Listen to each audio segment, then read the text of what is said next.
Voltaire. Baba Bek et les fakirs. Lorsque j'étais dans la ville de Bénarès, sur le rivage du Gange, ancienne patrie des brahmanes, je tâchais de m'instruire. J'entendais passablement l'indien. J'écoutais beaucoup et remarquais tout. J'étais logé chez mon correspondant Omri. C'était le plus digne homme que j'ai jamais connu. Il était de la religion des brahmins. J'ai l'honneur d'être musulman. Jamais nous n'avons eu une parole plus haute que l'autre, au sujet de Mahomet et de Brahma. Nous faisions nos ablutions chacun de notre côté. Nous buvions de la même limonade. Nous mangions du même riz, comme deux frères. Un jour, nous allâmes ensemble à la pagode de Gavani. Nous y vîmes plusieurs bandes de fakirs, dont les uns étaient des janghis, c'est-à-dire des fakirs contemplatifs, et les autres des disciples des anciens gymnosophistes, qui menaient une vie active.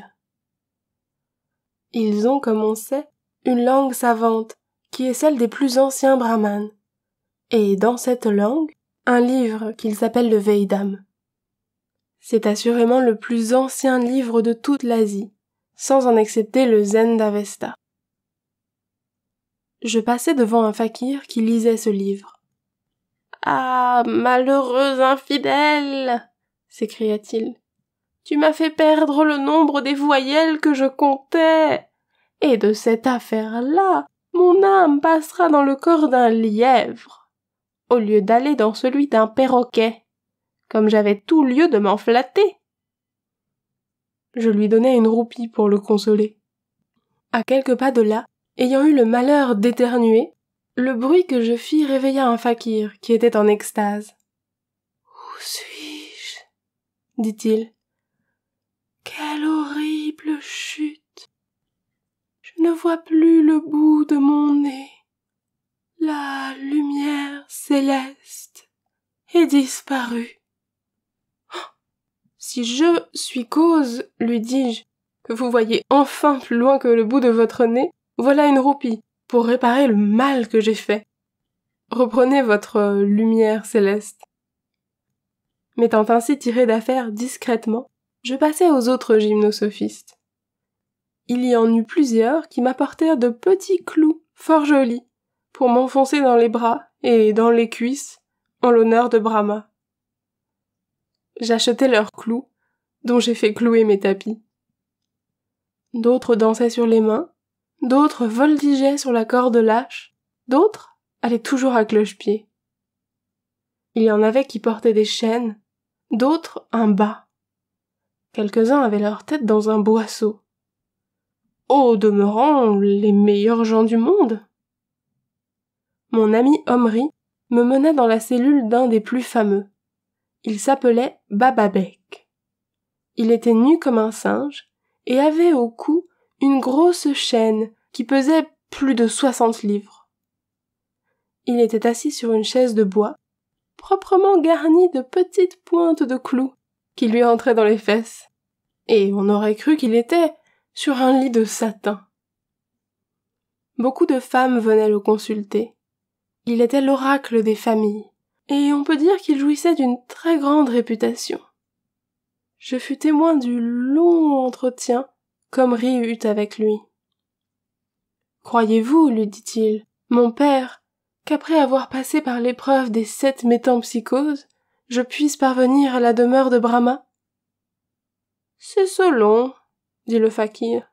« Comment vivez-vous ?»« Je tâche, » dit Omri, « d'être bon citoyen, bon mari, bon père, bon ami. Je prête de l'argent sans intérêt aux riches dans l'occasion. J'en donne aux pauvres. J'entretiens la paix parmi mes voisins. »« Vous mettez-vous quelquefois des clous dans le cul ?»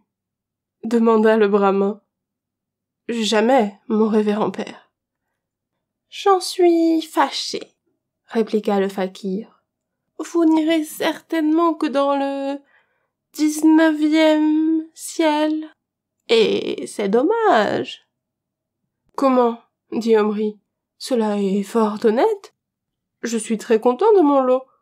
Que m'importe du 19e ou du 20e, pourvu que je fasse mon devoir dans mon pèlerinage, et que je sois bien reçu au dernier gîte. N'est-ce pas assez d'être honnête homme dans ce pays-ci, et d'être ensuite heureux au pays de Brahma? Dans quel ciel prétendez-vous donc aller, vous, monsieur Baba-Bec, avec vos clous et vos chaînes? Dans le 35e, dit Baba-Bec. Je vous trouve plaisant, répliqua Omri, de prétendre être logé plus haut que moi. Ce ne peut être assurément que l'effet d'une excessive ambition. Vous condamnez ceux qui recherchent les honneurs dans cette vie. Pourquoi en voulez-vous de si grands dans l'autre? Et sur quoi, d'ailleurs, prétendez-vous être mieux traité que moi? Sachez que je donne plus en aumône en 10 jours que ne vous coûtent en 10 ans tous les clous que vous vous enfoncez dans le derrière. Brahma a bien à faire que vous passiez la journée tout nu avec une chaîne au cou. Vous rendez là un beau service à la patrie.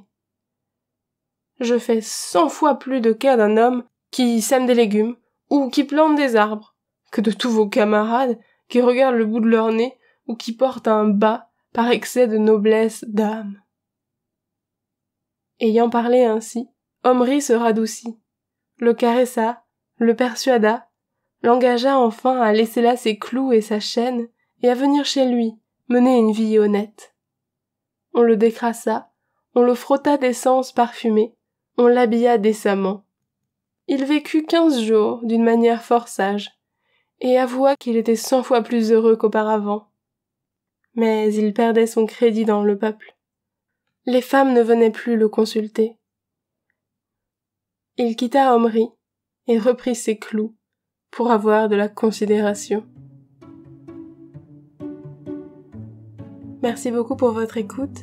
J'espère que ce petit conte philosophique vous a plu. Et n'hésitez pas à me laisser vos retours en commentaire ou à vous abonner pour ne manquer aucune vidéo. À très vite pour le prochain livre audio.